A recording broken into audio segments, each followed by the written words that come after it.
I used to call Mickey in 7th grade. I used to call Mickey and be like, "You get a paper and pen now, quick." And he would go, "Okay, dude." And be like, "Window shields, typing fast." And bands still do that, like they hide behind sort of being cool and obtuse, without actually saying anything. I think and that was the turning point when you started actually being sincere and writing about things that actually happened. If I'm not feeling it, I can't write about it. I can't write about how I would like to feel necessarily. I have to write about what's going on in my head. Otherwise, it won't work. And it won't work for me. And if it doesn't work for me, it's not going to work for anybody else. Everything that we do musically, we like to keep honest. Everything has to be legit and kind of mirroring some kind of real feeling, or else you can just smell it from a mile away. When someone writes a bad pop song, it's usually because they're writing about something that they have no jurisdiction over.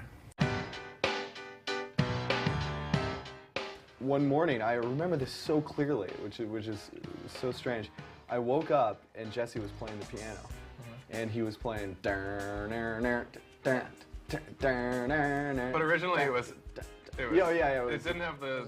Yeah, it didn't have the 8th notes on the right hand. It was just. And it's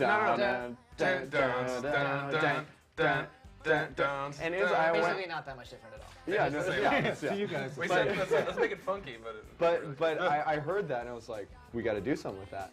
This Love and Harder to Breathe literally came from completely fragmented, dissociated parts. We were just like, okay.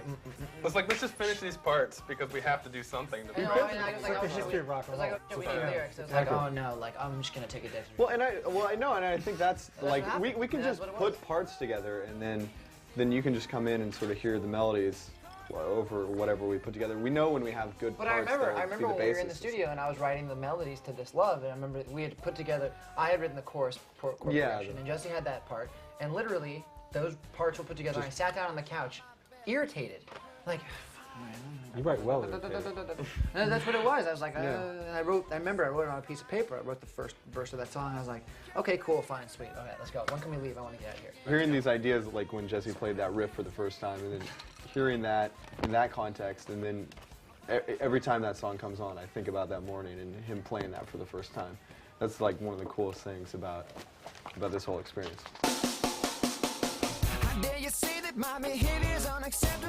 I was so frustrated and angry that I had to write lyrics when I didn't want to, that I wrote the lyrics to Harder to Breathe based on that idea.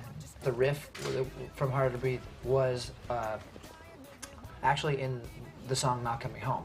It was the bridge in Not Coming Home, I believe. Remember, it was more complicated. Yeah. Going on. So we simplified it. Because it was more unnecessarily quick. Yeah. No, remember it used to go. Yeah. Yeah. And we made it dumb. Tweaked it. We made it dumb. We made it dumb because dumb is better sometimes. That was Shaft, I think you're talking about. We basically we twisted it around and we simplified it, and it became the basis for Harder to Breathe. And then I wrote this hook in the shower. Apparently, James heard me sing it or something.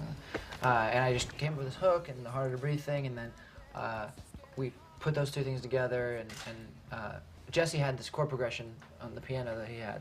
Jesse and I have always had a really good relationship for writing because he's into other things that I'm not into. He's a huge jazz man and he's classically inclined. All of his chord progressions are really classical sounding. And so then I write, my melodies over that, which are very accessible, but it's over really kind of dark and intense chord progression. So that juxtaposition is really nice, and he's so creative in a way that I'm not. There's no set process. The songs have come up, either Adam's written something all by himself, all the music and the words, and we've just put it together as a band in terms of the structure, or I've written a chord progression that he's written melodies to, or Ryan started to play a drum beat that sort of made a chord progression come out of nowhere while we were all playing in band practice. And James and Adam wrote She Will Be Loved together one night, and it took like an hour to write the whole thing. Wow.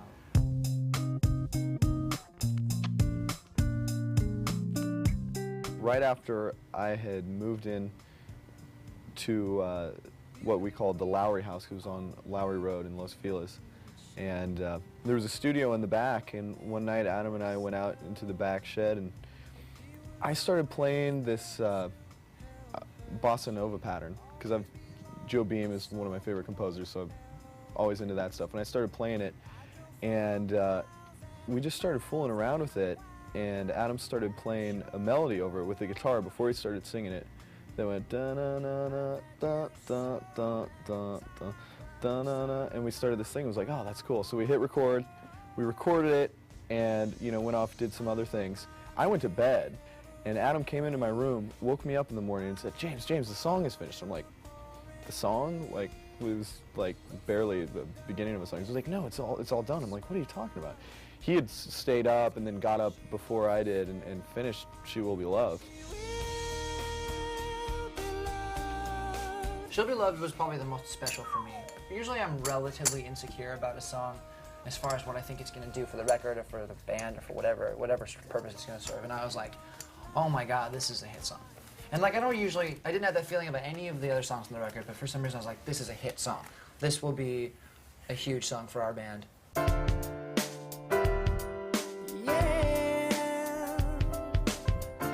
Sunday Morning is actually the oldest song on the record, but it was pretty different when we first started playing it as it ended up on the record and how we play it now. But In what way? used to have a saxophone solo. They played like Red Levine, my father.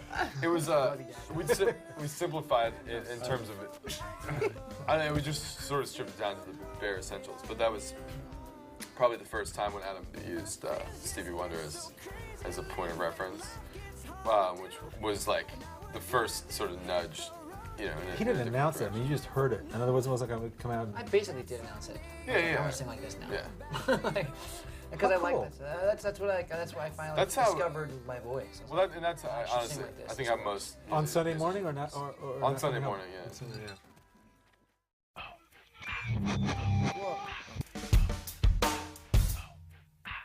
Shiver was pretty much. That was a song that we had actually like a sort of an identity crisis with in the studio because we laid it down really stiff, and I was having a lot of problems with it. I think were too. Just the feel of it, or it was just so. It was pretty sterile. We did it like all chopped, like totally like we were gonna make it a hip hop track. No, I'm done.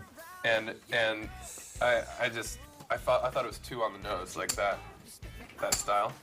And so we at the last minute kind of like, let's rock it out. Let's try to make it a little bit more loose and whatever. And it actually made it, I think, one of the best recordings on the album.